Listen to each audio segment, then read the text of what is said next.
Guys, it's Joe Silverback Show. I'm down at the seashore, as you can see,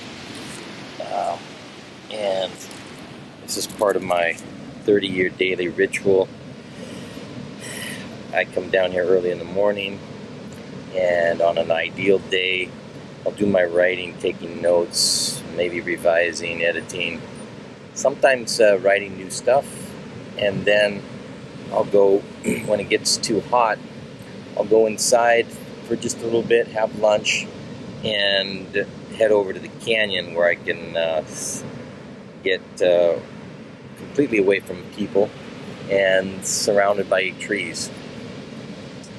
What I wanted to talk to you guys about today, I just wrote to my son, Eli, because he's having this epiphany at 24, and learning that by taking 30 minutes in the morning of total solitude, meaning just himself, just out in his backyard where the grass is green, reading a book, and there's a dog that comes over and licks his hand and loves him and adores him, and so that's a special relationship that's formed.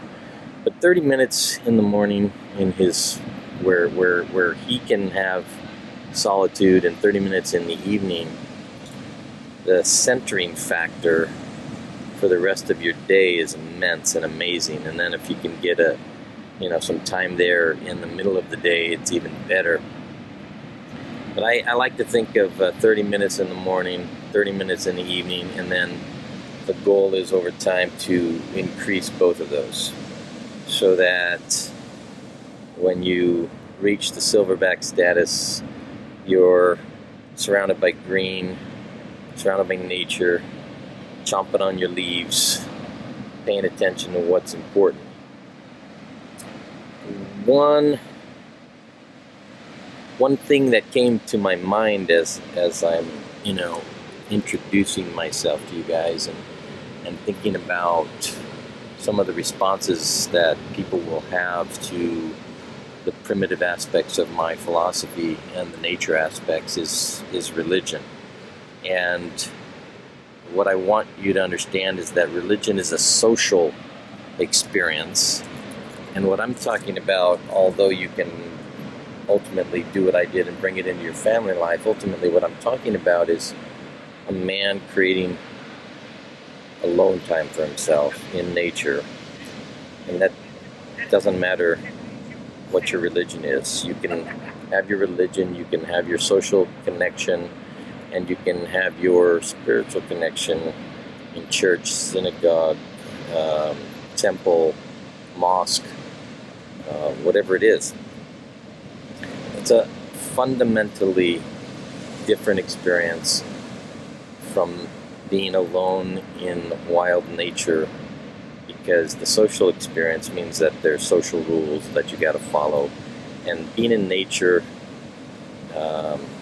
it's just your naked self with the elements, and it's, like I said, a fundamentally different experience. So don't think that anything that I ever talk about is designed to take you away from your fundamental religious values and beliefs. Okay?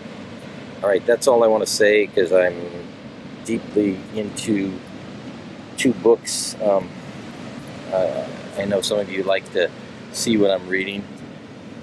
This is Sapiens by Yuval Noah Harari, and it's a fundamentally profound read for anybody who wants to know more about our primate and evolutionary background. And this is The Woman Who Watches Over the World by Linda Hogan. Another deeply moving book about a woman's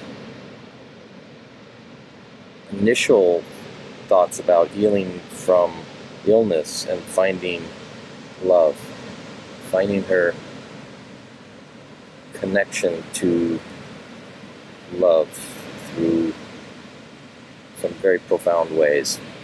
Okay, that's all I want to share for today, because I got a lot of work to do. Talk to you guys soon.